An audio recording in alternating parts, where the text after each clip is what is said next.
Hello, RBC employees. We have been brought here today to talk to you about how you can improve your leadership skills. Who are we, you may ask? We are Coach for Life. We are a Toronto based coaching company. We specialize in coaching corporate employees with soft skills to maximize efficiency and ensure employees are growing. Today, we will be going over leadership. Our team today is Joseph Almeida, Aaron Joshi, Armanjot Singh, and Mohammed Esfandiarifad. What does it mean to be a leader? Do you have what it takes to be a leader?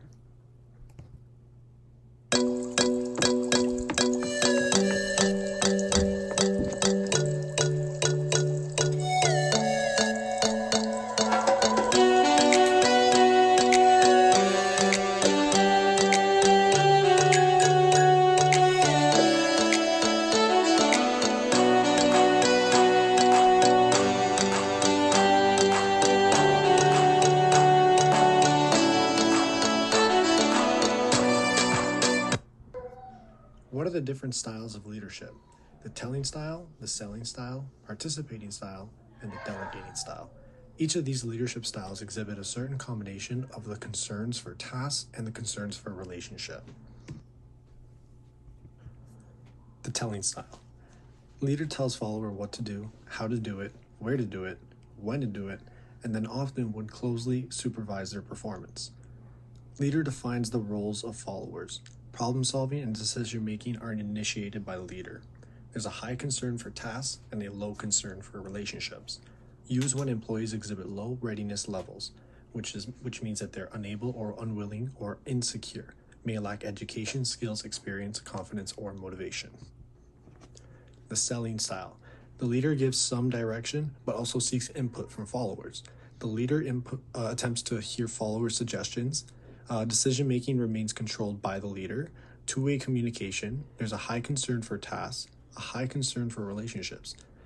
You should use this when employees exhibit a moderate readiness level, which means that they are unable but willing or confident.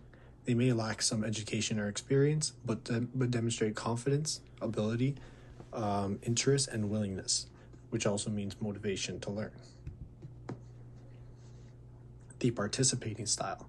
Used when employees exhibit moderate high levels of readiness, able but unwilling or insecure, have the necessary education, skills, and experience, but may still be insecure in their abilities or their motivations may vary. There's a low concern for tasks, but there's a high concern for relationships. The leader guides followers' development and acts as a resource for advice and assistance. Leader actively listens, shares ideas, and facilitates follower involvement in problem solving and decision making. Decision-making control starts to shift towards the followers and not only to the leader. The delegating style. Used when employees exhibit high to very high levels of readiness, able and willing or confident, have very high levels of education, experience, and readiness or motivation to accept responsibility. Leader provides a general goal and sufficient authority to do so as followers see fit. Leader discusses problems with followers. They also seek joint agreements on problem definitions. The leader turns over responsibility for decisions and implementations to the followers. Leadership style scenario. Here we will go over a scenario where the leadership style changes the outcome of the problem. In this scene, we're inside an RBC branch office where a team of employees is asked to prepare a presentation for a new corporate or client.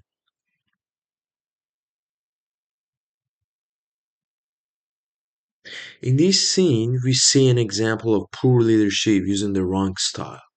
The leader takes full control, assigning tasks without listening to the team's input. Even though the team members are experienced, the leader uses a telling style, giving strict orders, rejecting suggestions, and not trusting their abilities. As a result, the team feels ignored, frustrated, and demotivated. This kind of leadership style can be damaging, especially when the team is capable and confident. Good example. Now let's look at the same situation but with effective leadership. The leader recognizes the team's strengths and switches to a delegating style. Each team member is encouraged to take ownership of their part. There's mutual respect, open communication, and trust. This approach boosts motivation and improves performance, exactly what a strong leadership looks like in a workplace like RBC. Quiz time, leadership quiz. Speaking impact. How you say something can matter more than what you said. Tone of voice matters. A strong, clear tone shows confidence and builds trust. Avoid monotone speaking. Body language reinforces words. Use hand gestures, eye contact, and posture to support your message. Pacing and pauses. Speak at a steady pace and use pauses to let important points sink in. Facial expression, match your facial emotion with your message to increase connection and impact. Audience awareness, adapt your delivery based on audience reaction, stay flexible and responsive. Exploring key concepts for effective communication and growth, team development, persuasion, and disagreement. Overview, team development, Aristotle's modes of persuasion, virtue of disagreement. Tuckman's model of team development outlines five key stages that teams typically go through as they form and work together effectively. The first stage, forming, involves team members meeting, getting to know each other, and understanding the goals and tasks at hand. During the storming stage, conflicts and disagreements may arise as individuals begin to assert their ideas and challenge others, which is a natural part of team growth. In the norming stage, the team starts to develop stronger relationships, establish norms, and collaborate more effectively. Once the team reaches the performing stage, members work efficiently toward common goals with high levels of trust and productivity. Finally, in the adjourning stage, the team disbands after completing the task, often reflecting on achievements and the overall experience. This model helps in understanding team dynamics and guiding teams through each phase of developments. Importance of team development.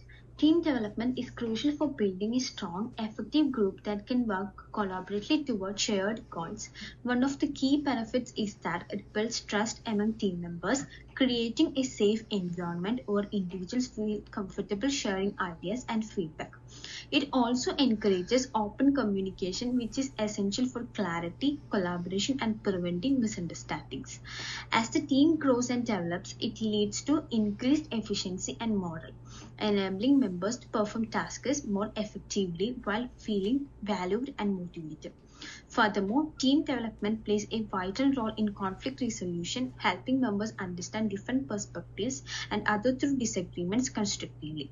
Overall, team development strengthens relationships and boosts the team's overall performance. Aristotle's mode of persuasion.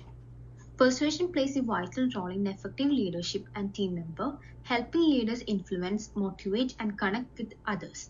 Ancient Greek philosopher Aristotle identified three key modes of persuasion that are still widely used today: ethos, pathos, and logos. Ethos refers to the credibility and character of the speaker, which builds trust and authority. Pathos appeals to the emotions of the audience, helping to create a personal connection and inspire action. Logos relies on logic, reasoning, and evidence to support arguments and persuade through facts. Understanding and using these modes effectively can greatly enhance communication and influence within any team or organization. Ethos is a mode of persuasion based on the trustworthiness, character, and authority of the speaker or leader. It helps establish credibility, making the audience more likely to believe and follow the message. In leadership, ethos is shown when a person demonstrates knowledge, honesty, and reliability.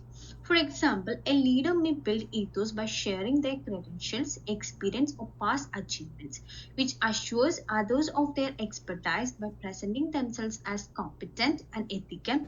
Leaders can earn the respect and confidence of their team, making their communication more persuasive and impactful. Pathos is a mode of persuasion that appeals to the emotions, values, and feelings of the audience. It helps create a strong emotional connection between the speaker and the listener, making the message more relatable and impactful. Leaders use pathos by sharing personal stories, inspiring examples, or appealing to the hopes, fears, and values of their audience. For instance, speaking about a personal struggle or a shared dream can motivate and unite a team. When used effectively, pathos are inspire action, build empathy, and strengthen group bonds through emotional engagement. Logos is a mode of persuasion that relies on facts, data, and logical reasoning to convince an audience. It appeals to the rational side of people by presenting clear arguments supported by evidence. Leaders use logos when they back up their points with statistics, research findings, examples, or logical explanations.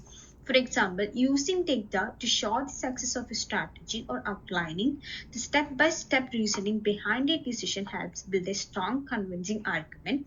Logos strengthens credibility and ensures that the message is not just emotionally appealing but also intellectually sound and convincing. The hierarchy of disagreement, developed by writer and programmer Paul Graham, is a model that helps evaluate how people engage in arguments and discussions. It outlines 7 levels of disagreement, ranging from the least to the most constructive forms.